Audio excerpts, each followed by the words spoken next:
a very thorough investigation and going after all the low-hanging fruit. If they couldn't have shifted him from a subject to a target, there's nothing there. Now they're going after very, very weak issues. Collusion.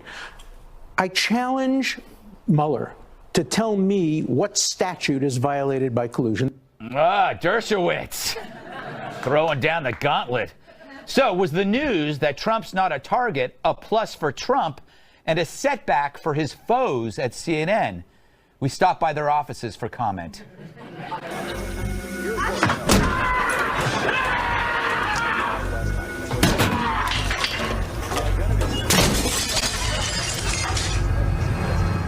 So, where is the impeachment caravan now? Heading into another wall. No surprise. I mean, have they even thought this thing through? Seriously, what happens if the impeachment imps get exactly what they want? What do they end up with?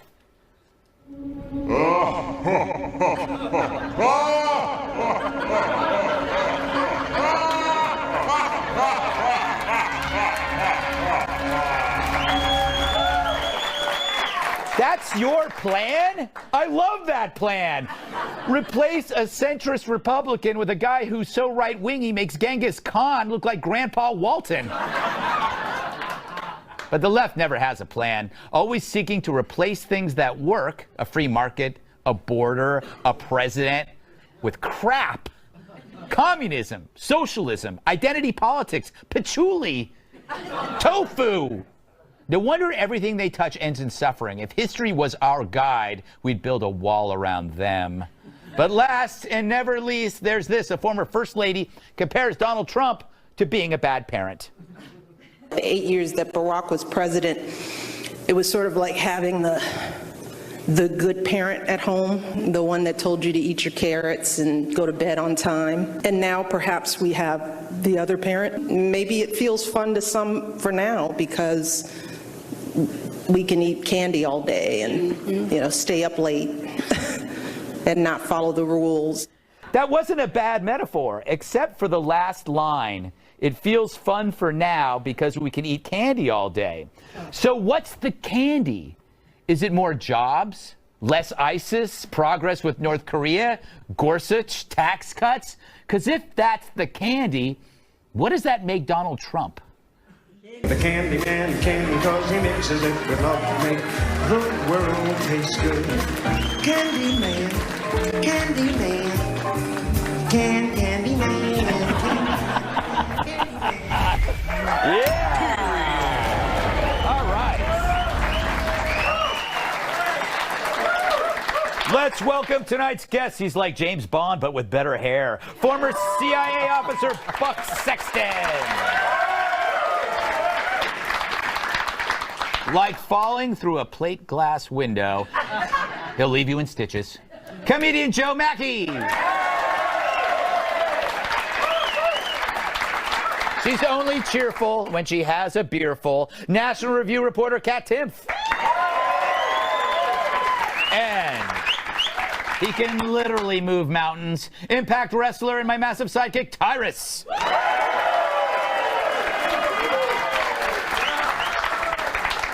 So, Buck, I have to hand it to Donald Trump on this because this was a yearly political stunt by an activist group to raise awareness about asylum seekers and so forth. And it's been done before, but he repurposed it for his law and order perspective. And it seems like it worked. I don't know. We also have more data now about what ends up happening, by the way. You have a lot of 25-year-olds showing up at the border saying they're 17. And that's just now been established. I've been tricked by them, by the way.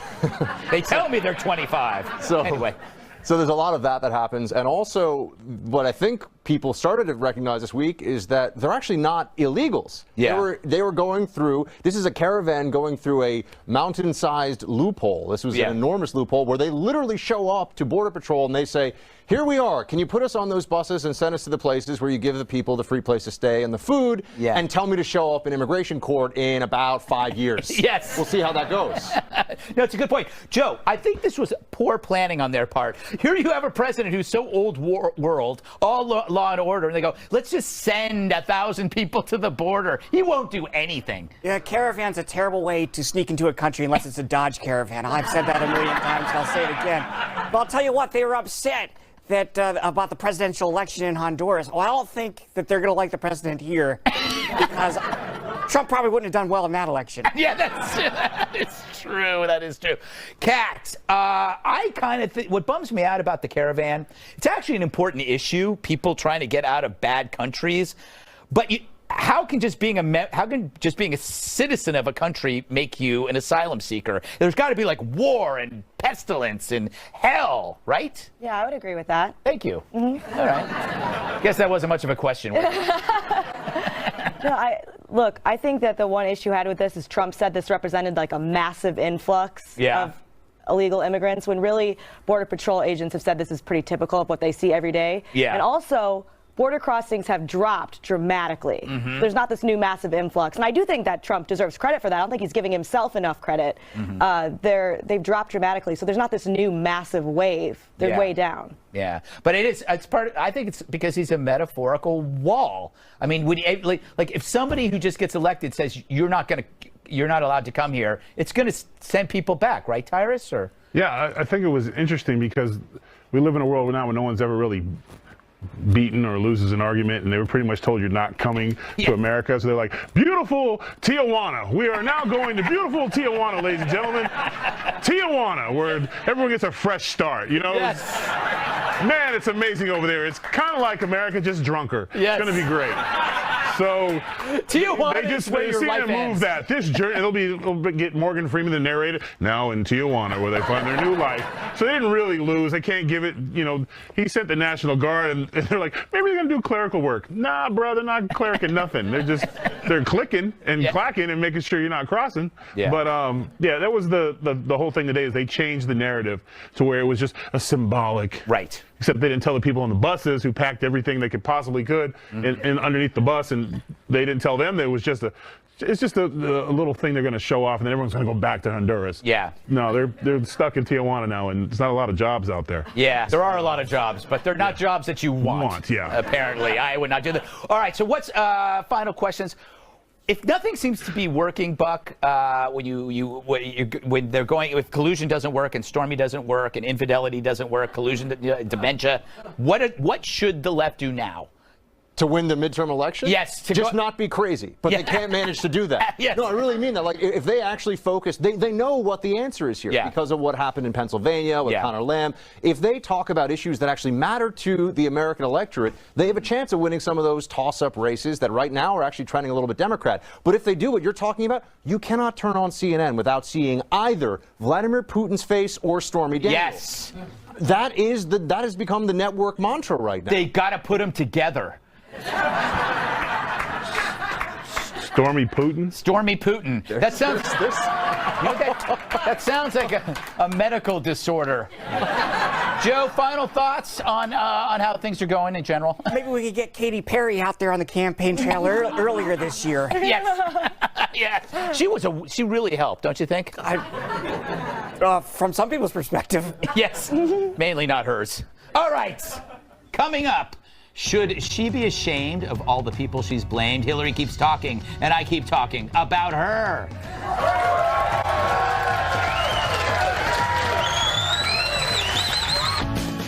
I'm running out of rhymes to cover her whines. Speaking at a women's club, they have them here in New York City this week. Hillary Clinton talked about fun things like picnics and ice cream and puppies. I'm kidding. You know what she talked about. Fox News is always trying to impeach me. So somebody needs to tell them that doesn't apply to a private citizen. Yep, she's not stopping. And why should we? Fox wants to impeach me is like Trump saying build the wall. It's her stairway to heaven. Or I shouldn't say stairway because she'll trip. That was funny. She trips a lot, okay? It's human. It means she's human, actually. If you're a fan, you love hearing her stuff. If you're not a fan, you love hating it. She's like a laxative in the water supply. She gets the whole crowd going. She has... Thank you. Everybody loves a good diarrhea joke. All right, she has so many classic riffs. In fact, after all these years, Hillary's built up enough material to compile a greatest hits album. Now, for the first time ever, it's Hillary's Greatest Hits. 4 decades of all your favorites on one easy listening disc. Stroll down memory lane with these timeless classics. This is all part of a vast right-wing conspiracy. I'm not some little woman standing by my man like Tammy Wynette. And of course, You could put half of Trump supporters into what I call the basket of deplorables. Hillary's Greatest Hits. These golden oldies are sure to warm your heart. We're going to put a lot of coal miners out of business. It was a mistake for me to use personal email. Plus, what difference at this point does it make? And who can forget her runaway hit, Normal Human Laughter? Hillary's Greatest Hits. Where were you when you first heard these gems? Long Walks in the Woods, My Share of Chardonnay. No one ever said that to a man, and everyone's favorite. Why aren't I 50 points ahead, you might ask? Plus, you'll get the bonus track, Arf Arf You Know. And if you act now, you'll also get You're to Blame for just a penny more. Every person, place, or thing Hillary says cost her the election. The whole back catalog is here in this 25-disc set. Enjoy favorites like Russia, Bernie Sanders, women whose husbands told them to vote for Trump, WikiLeaks, low-information voters, James Comey, and so much more. 2 great collections. Get yours today. Available at Kmart. The saving place. A great gift for the holidays, which are coming up in like 7 or 8 months. Kat, I have a theory that FNC should give Hillary Clinton a TV show. Sunday, 8 o'clock, and then she'll generate so many clips that we could run them all week. Correct? I think that's absolutely true. Yeah. Mm-hmm. I would watch it. I would watch the hell out of it. Yeah. I would hate watch it. Hate watch it, yeah. It'd just be her giving excuse after excuse for why she lost the election. She's still not overdoing that. Yeah. But there's something good about her doing that. What? From my perspective, I realize what I want in life, and that is someone who loves me as much as Hillary Clinton loves herself. I could make a million mistakes. I could do anything I wanted. And they would just be like, I can't believe Russia made you do that. You're number one, Kat. Yes. Joe, what do you make of her performances so far? What do you think of this? Well, she said that misogyny had a lot to do with the election, and that might be true. She said that a lot of women, politically, they just do what their husbands tell them to do. So maybe people didn't vote for her because she just was running because Bill Clinton told her to. Took a while to get to that. Tyrus, she's getting cockier. I'm sorry. Yeah. So she gets the Sunday spot? Yeah. Wait, you could co-host. No, another co-host spot. Great. I get another chair, maybe? Maybe hers will vibrate. Come with earphones. You said I got the Sunday thing. I think just like that. Yeah, no. It's because I'm not a woman? Yeah. Yes. Oh, it's because I'm black. You got me again. Hillary. I'm the guy that's gonna lose to her. Me, first guy in history to lose it, man. No, you can. She can. I gotta carry that on my back for the rest of my days. Who beat you out for the spot? Hillary. What? You guys would have great chemistry. You'd be like Hoda and Kathy Lee. I don't know who the hell Hoda is, but I'm not being Kathy Lee. Yeah, you can be. Just like that, Sunday at 8. All right. Hillary in capital letters and Tyrus. Buck, let's move away from Tyrus getting angrier and angrier at me, and let's talk about how we've never after an election have we ever had somebody like a trash talking, making the rounds and blaming everyone. This is a first. Well, it's a lot of people from the previous administration who weren't even necessarily people you think of that are political. It's actually kind of weird. You see former CIA directors out there now just trashing the current president and even implying that he maybe knows some things about the president that would change the way we all think of him. Yes. Can't show us the evidence of that. And you have obviously Hillary still very bitter about the loss. You have Michelle Obama, as we just played, criticizing him. This is new, and I think it's really destructive. But I would note that Hillary is now going at a cut rate. So those of you who want her for like birthdays, bar mitzvahs, anything above, she goes for 25 G's now, which in Hillary land is a massive discount. And I wonder why. This is true, by the way. She gave a speech recently for $25K. Her going rate used to be $250,000 minimum. Yeah. Why? Are her speeches just not so charming and wonderful anymore? What happened? I guess because she keeps saying the same damn thing. I love her, and I mean that sincerely.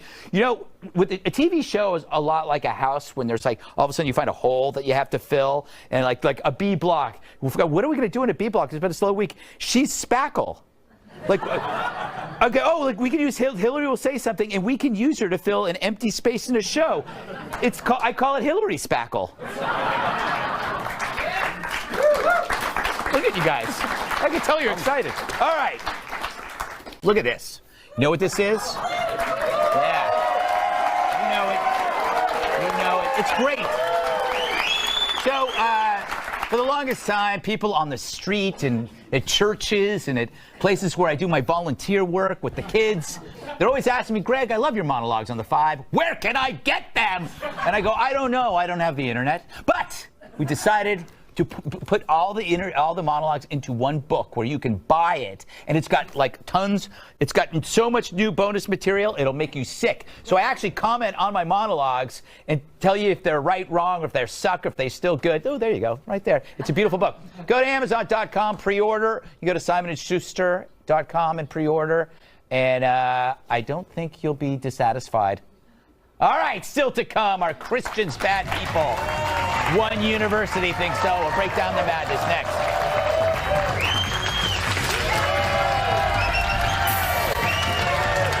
next. News headquarters, I'm Robert Gray. Canada is a nation in mourning. 15 people were killed after a truck slammed into a bus carrying a youth hockey team heading to a playoff game. The team's coach and captain are among the dead. At least 14 others were injured in the devastating collision. Canadian police say the truck driver was briefly detained and later released. He's receiving mental health assistance. President Trump offered his condolences in a tweet. No word yet on what caused the accident. At least one person is dead after a fire on the 50th floor of Trump Tower in New York City. Authorities say the 67-year-old man died at the hospital. 4 firefighters suffered minor injuries, including 2 with burns. The building was President Trump's longtime residence before he moved to Washington, D.C. His business is also based there. I'm Robert Gray. Now back to the Greg Gutfeld Show.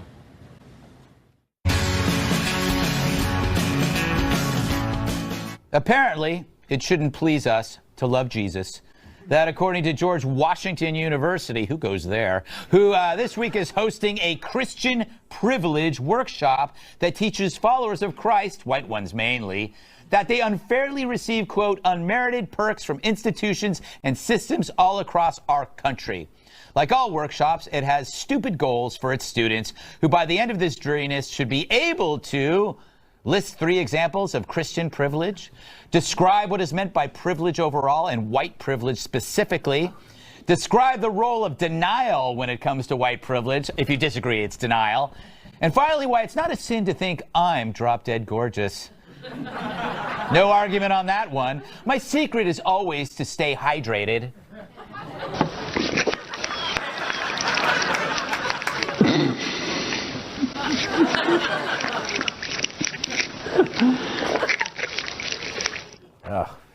I don't even know what to think anymore. Joe, you're a Christian, or so you claim. Do you have a lot of privilege that you lord over other people with? Lord over. Very good. No, Greg, this is absurd. And first of all, no one has it better in this country than atheists. Really? You get to sleep in on Sunday? You can murder people guilt-free? I've got commandments. I go to murder someone. It says, thou shalt not murder. The atheists, you're good to go. Just go ahead. Yeah, that's true. Doesn't apply, does it? Doesn't apply to you. Oh, wow. I got to look into this thing. Working my ass off here, Greg. Tyrus, the bottom line is you can actually target Christians because they're not going to kill you. Like if you draw Jesus, nobody's going to shoot your entire newspaper staff. So it's really actually an easy target, right? Yeah. I constantly target white Christians. I'll stop a white guy on the street. Hey, you a Christian? No, you may pass. But you praying, bro? Bring your ass over here. I mean, To me, everyone's, there's the white privilege, whatever, but I think it's more of a class thing. If you're born into money, you got better chances for success or whatever, and if you want to say God gave it to you, whatever, I get credit for all my own stuff. So, but I also take responsibility for my bad. So I think stuff like this is just more, I mean, it's just, who cares? So you're going to study how a group allegedly is better than you, instead of you could use that time to better yourself, be better than them? Right. Like,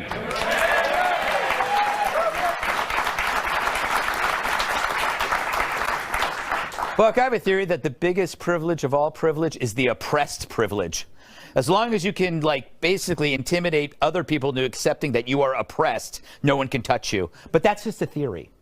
Yeah, victimology has actually become something of a competition, particularly on college campuses. Who is the most victimized group? And you're seeing this now get to a place of complete incoherence. I mentioned before, the left just has to not be so crazy, and they'd actually be able to make, I think, a lot more gains politically and otherwise.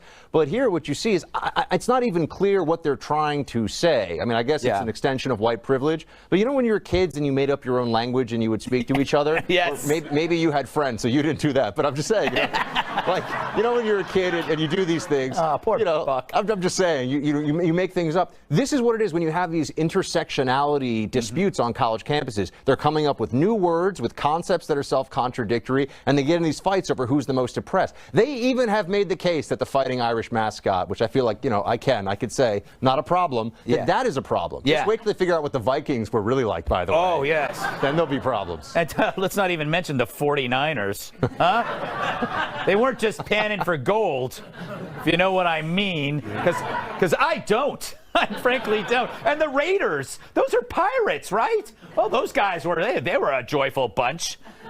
But enough about mascots, Kat. Is that my question? Yes. Are you guilty of any privilege? Everybody has certain privileges and everybody has certain difficulties. That's it. That's the whole seminar. I just gave it. Yes, you did. What did these people talk about for whatever hours and hours on end? I don't understand. roller coaster. How about flying? You sit on a plane like this. I mean, you have you have shelf privilege. You have shelf because you can reach everything on the high shelf. Right, and don't you have a tall wife? I have to ask for help from tall women. It's embarrassing. I told before, I can't even enjoy a parade. No, don't forget, because every time, hey, Tyrus, go to parade, he always wants me to go with him because he wants to sit on my shoulders, and it's not happening. And it's not like he would even notice. Do it for your little friend. All right, does Google hate America and want you to die? Probably not, but we'll debate it anyway.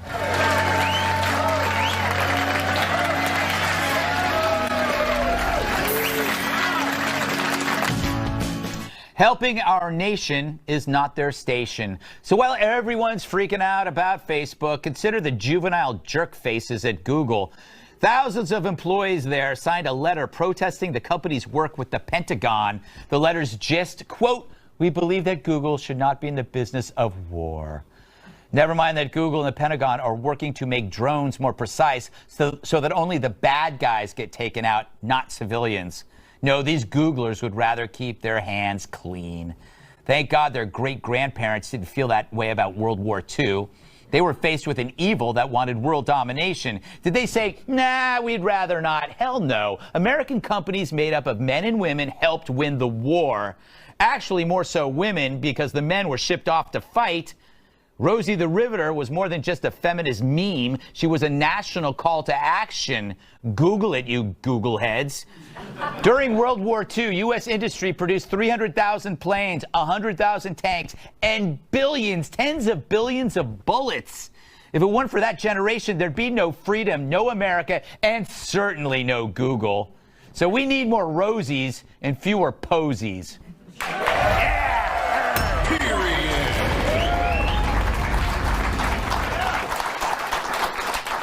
Tyrus, this pisses me off. Does it piss you off? I'm so pissed I could drop a watermelon, Greg. This is it's full of water. I mean, this is where we're at.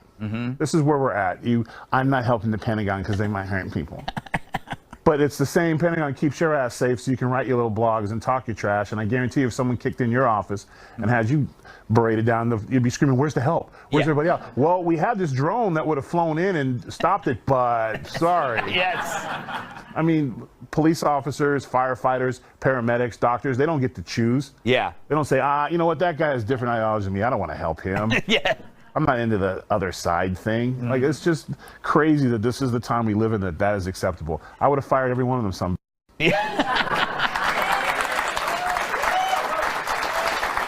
But they kind of look, they look at technology as a one-way street. So you have terrorists that are actually perfecting technology, drone technology, but they're saying we're not going to use our technology to help combat that. It's incredibly naive in 2018. Well, you know, when you're a company and your motto has to be, don't be evil. Right. There's probably some applications for what you're doing that aren't necessarily so great. You know, Yes. I think that there's some lessons to be taken from that. But people also need to know that Google and all these Silicon Valley companies are far left in their political proclivities. Yeah. And at some point, they should just embrace the rapacious capitalism that's at the heart of all this. You are the product. They are taking all of your data. They're making as much money off it as they possibly can. And with things like the Pentagon, they should be like, well, if the check clears, how else is someone going to pay for their pet therapist, their shiatsus during lunch? Have you been to the campuses of these places? No, they're unbelievable. It is wild. They're all like on bouncy balls and seeing different life coaches. It's craziness. Yes, That's expensive. Yes, they have foosball breaks. Yeah. I believe. Joe, you know, the thing is, do they just want their technology available to search for better cat videos as opposed to actually saving lives? I don't know, Greg. I have to look up what rapacious means. But I think Buck's right. If your company slogan is "Do no evil," why even bringing that up? That's like me telling a policeman, "You don't have to look in my trunk."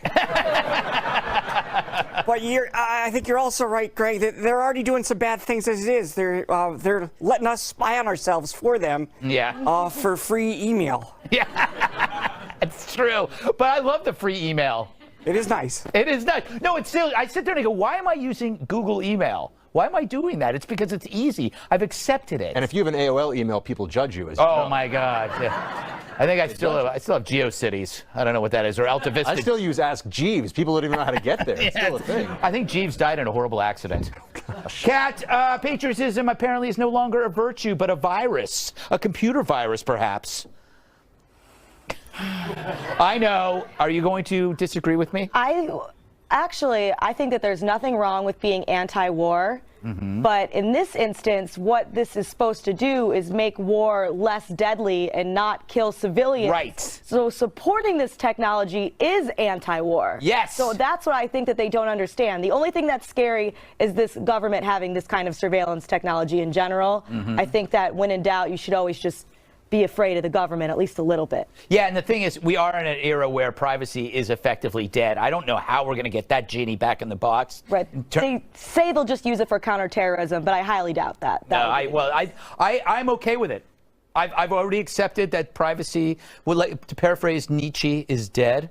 That was Nietzsche who said God is dead. I can't remember anymore. I can't keep my philosophers together in my head. But you're right. These drones are designed to basically fly over to the terrorist's house, not kill anybody over here, but just wait, hover over, and wait for the terrorist to come out to water his lawn, because they do have lawns. And then it just goes zaps you. You can't have, that's the best technology for war ever. Right. The problem with war is that innocent civilians get killed, not that terrorists get killed. And what this is supposed to do is make sure that they're only killing terrorists. Exactly. All right. Enough of that crap. Still to come, 1/3 of millennials aren't convinced the Earth is round. In other news, that's a lot of people.